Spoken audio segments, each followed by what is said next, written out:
Welcome बच्चों। Solve करते हैं practice set number 15.2। But before going to that, before solving, थोड़ा छोटा सा कॉन्सेप्ट है, समझ लेते हैं। This figure is basically called rhombus. ये रोम्बस है, रोम्बस। ठीक है, तो first let we will discuss the properties and then जो उसका एरिया है, जो एरिया का formula, how it got derive, वो फॉर्मूला कैसे हुआ, कैसे वो डिराइव हुआ। एक्चुअली वो अगर समझ लेते हैं हम, थोड़ा 5 मिनट ध्यान दे के समझ लेते हैं, देन वो फॉर्मूला हमें कैसे आया कभी भी याद हो जाता है। ठीक है, एकदम रटा नहीं करना पड़ता उसको। और पहले जो हमने फिगर्स किया है 15.1 से पहले, वो ऑलरेडी आपका 7th स्टैंडर्ड में कैसा वो डिराइव हुआ एरिया का फॉर्मूलाज, वो ऑलरेडी 7th स्टैंडर्ड में पढ़ चुके हैं हम। फिर भी अगर आपको कुछ डाउट है तो 7th स्टैंडर्ड का वीडियो इस पे आपको मेरे चैनल पे ही मिलेगा, पेरीमीटर एंड एरिया। उसमें जाके आप एक बार शॉर्टली अगर देखना है तो देख सकते हो। अगर if you are interested to see the derivation, how the formula got derivated of triangle का एरिया, राइट एंगल ट्राइंगल का एरिया, रेक्टेंगल एंड पैरेललोग्राम का, तो वो देख सकते हो। ठीक है, चलो welcome to this topic rhombus. Basically आपका जो 15.2 प्रैक्टिस सेट है that is based on rhombus. तो property of rhombus, property of rhombus, पहले तो प्रॉपर्टी रोम्बस का क्या है। तो अगर आप ध्यान से देखोगे तो it look like some similarities to square, but not exactly square. ये एग्जैक्टली स्क्वायर नहीं होता है, but it has some similarities to square. ठीक है, इसके साइड्स आपको इंक्लाइन मिलेंगे, इंक्लाइन साइड होगा। तो प्रॉपर्टीज देखते क्या है। All four sides are equal, same as square. Square में जैसा है ऑल फोर साइड्स इक्वल होते हैं, इसमें भी है। ठीक है, ऑपोजिट साइड्स आर पैरेलल, दोनों ऑपोजिट साइड्स यानी AD and BC are parallel, BA and CD are parallel. ऐसा ऑपोजिट साइड्स पैरेलल होते हैं। Opposites angles are equal, opposite angle equal होता है। ये angle A and angle B, let's say angle A and angle C, angle B and angle D. इसको दो line से mark करते हैं तो सिमिलरिटी समझ में आएगा। इसको single single single single arc बनाते हैं। ठीक है, तो opposite sides are equal, diagonals are perpendicular bisectors. ठीक है, ये डायगोनल है B D and A C, ये जो लाइन है, ये जो सेगमेंट्स है, they are called diagonals of rhombus. ठीक है, ये डायगोनल्स है। तो डायगोनल्स आर परपेंडिकुलर बाइसेक्टर, यानी डायगोनल बाइसेक्ट करते हैं, और जहां बाइसेक्ट करते हैं, लेट्स से ये पॉइंट पी है। ठीक है, तो यहाँ पे 90 डिग्री एंगल होता है, ये 90 डिग्री एंगल होता है चारों तरफ। ठीक है, तो बेसिकली सब जगह ये राइट एंगल फॉर्म होता है, यहाँ यहाँ यहाँ यहाँ चारों तरफ। ठीक है, तो let us consider the point of intersection as P. ये पी हमने कंसीडर किया।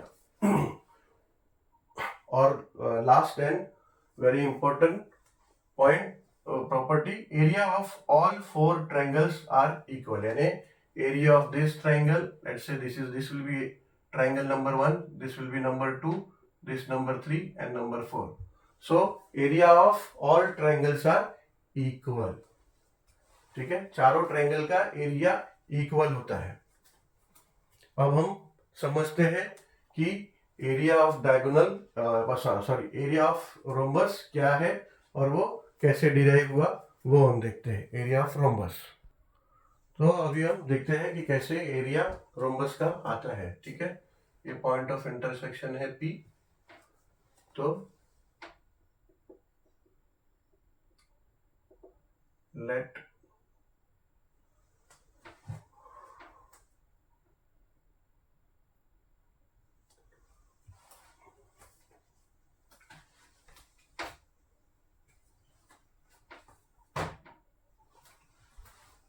As per property of rhombus,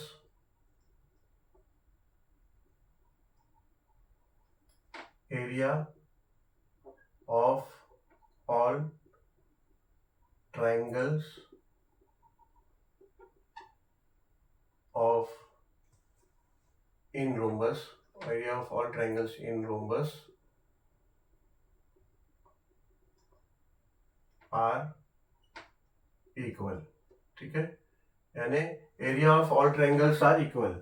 this is triangle 1 2 3 and 4, ठीक है, सबका एरिया सेम है, यानी अगर आप ट्रायंगल कंसीडर करोगे A P B, that will be equals to B P C, that will be equals to C P D, that will be equals to D P A, ठीक है।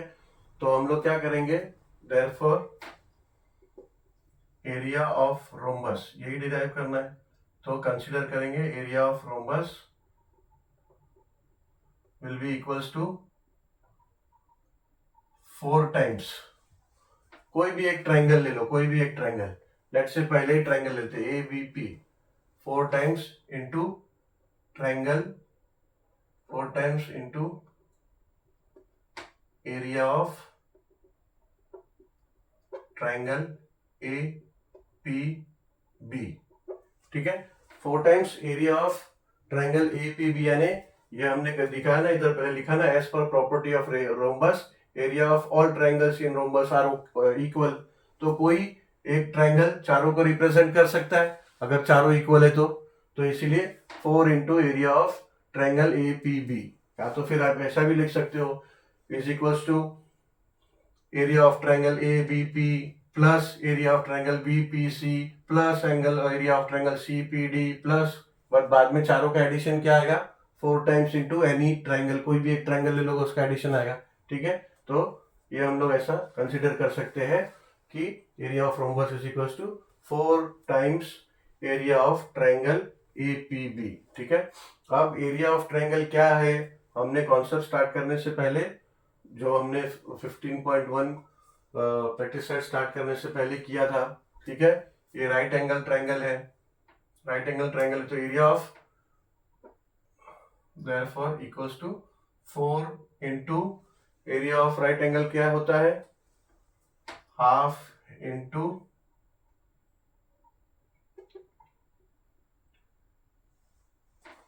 Product, half into product of both the sides forming right angle, यानी half into product of, product क्या है, multiplication, multiplication of both the sides forming 90 degree. कौन सा sides है, ए, अगर हमने ट्रायंगल कंसीडर किया ए पी बी, तो B A B P and A P, ये दो साइड्स है जिनके आर्म से 90 डिग्री क्रिएट हो रहा है एंगल, ठीक है। तो वो हो जाएगा 4 into half of B P multiply by A P, ठीक है। अब क्या होगा, ये 2 और 2, ये 4 जो 2 से डिवाइड हो जाएगा, 2 1 जा, ये हो जाएगा 2 2 जा, and this will become 2 into 1 into B P into A P, ठीक है। 2 इंटू 1 हो जाएगा 2 इंटू, अभी ये बीपी आप देखोगे तो बीपी क्या है, BP is half of B D, ये पूरा लेंथ है ना बी डी, इसका हाफ हुआ ना बीपी, ठीक है।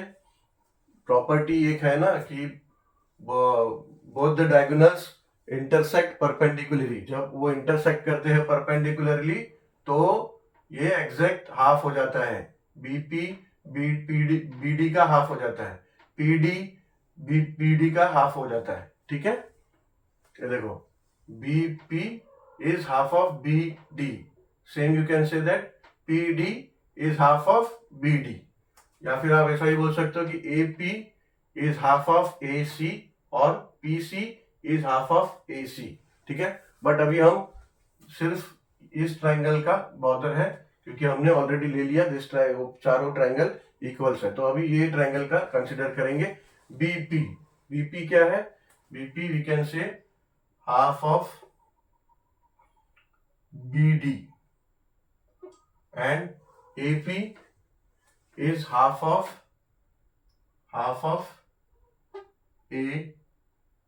AC, ठीक है। अब ये क्या हो जाएगा, एक ये 2 और ये 2 कट हो जाएगा, 2 1 जा 2 1 जा, तो अभी क्या बचा BD into half into AC, तो ये हाफ को इधर ले लेते हैं, तो ये आ जाएगा हाफ इंटू BD इंटू ए सी। ठीक है, अब बी डी क्या है? बी डी मैंने आपको क्या बताया था? बी डी क्या है? इसको बोलते हैं डायगोनल। ए सी क्या है? ए सी भी एक डायगोनल है। देयरफॉर एरिया ऑफ रोम्बस क्या हो गया? एरिया ऑफ रोम्बस हो जाएगा, area of rhombus is equals to half into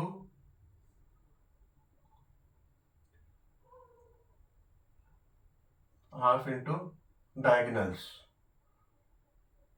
half into both the diagonals लिख देते हैं, हाफ इंटू या तो product of length of the diagonals. ठीक है, हाफ इंटू प्रोडक्ट ऑफ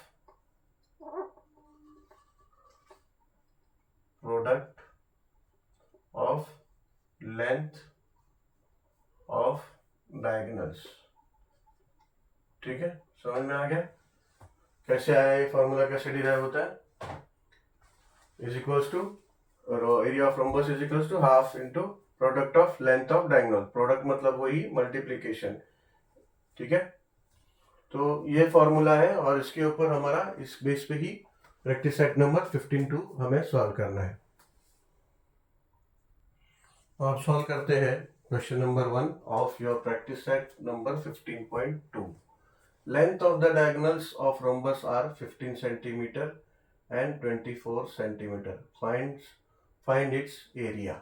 ठीक है, तो सिंपल है, ये फॉर्मूला खाली अप्लाई करना है और वैल्यू सब्स्टिट्यूट करना है। सॉल्यूशन हमें क्या दिया है? हमें दिया है लेंथ ऑफ डायगोनल्स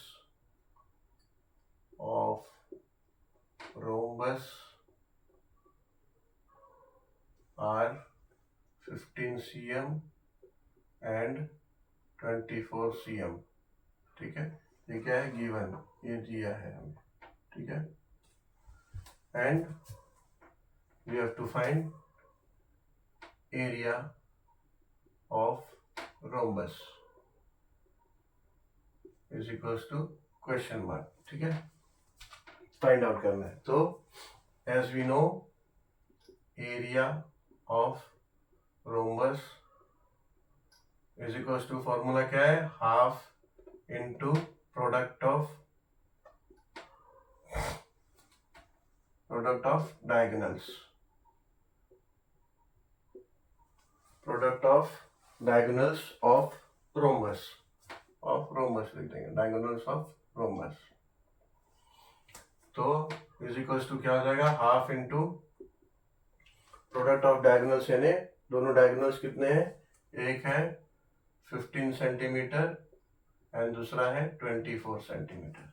ठीक है, तो ये 2 है डिनोमिनेटर में, 24 है न्यूमरेटर में, 2 1 जा एंड 2 12 जा हो जाएगा। ठीक है, अभी 12 15 जा, 12 5 जा 60 एंड 12 10 जा 120, तो हो जाएगा 60 एंड 120 180। तो हो जाएगा इज इक्वल्स टू 180 सेंटीमीटर में यूनिट दिया है, तो आपका एरिया है, तो area will always be in square centimetre. ठीक है, गलती से भी सेंटीमीटर मत लिखना, मार्क्स कट हो जाएगा। तो ये आंसर हो गया आपका answer, area of rhombus is equals to 180 square centimetre. ठीक है, तो हो गया। इस वीडियो में इतना ही करते हैं। अभी इसके बाद वाला video will continue with question number 2 3 like that will continue in the next video. So thank you for watching this video, and you may face issue maybe like that, एक वीडियो मिला दूसरा वीडियो सीरीज ऐसा, अगर if you are searching in the videos, so better option is that you go into inside of the channel, just open the channel के अंदर जाके you can select the playlist, you will find a playlist, so playlist में जाओ, playlist में you will have all the chapters name with all the videos, उसमें एक नाम का जो playlist होगा उसमें पूरा चैप्टर का practice sets and questions they are arrange serial wise. तो अगर एक प्लेलिस्ट आपने ओपन किया कोई भी चैप्टर का, now say you are in 8th standard, next year you are going to 9th, तो 9th का भी आपको मिलेगा। ठीक है, इस अगर आपके कोई दोस्त, आपके भाई कोई है 9th में 10th में, तो आप लोगों को उसमें, या फिर 7th में तो उसमें 7th के भी चैप्टर्स मिलेंगे। तो आपको खाली चैप्टर का नाम देखना है, चैप्टर का नाम देख के प्लेलिस्ट में क्लिक करोगे तो सभी क्वेश्चंस, सभी प्रैक्टिस सेट्स, प्रॉब्लम सेट्स आपको सीरियल वाइज मिल जाएंगे उसमें, ठीक है। चलो, thank you, and will continue with the next question in the next video.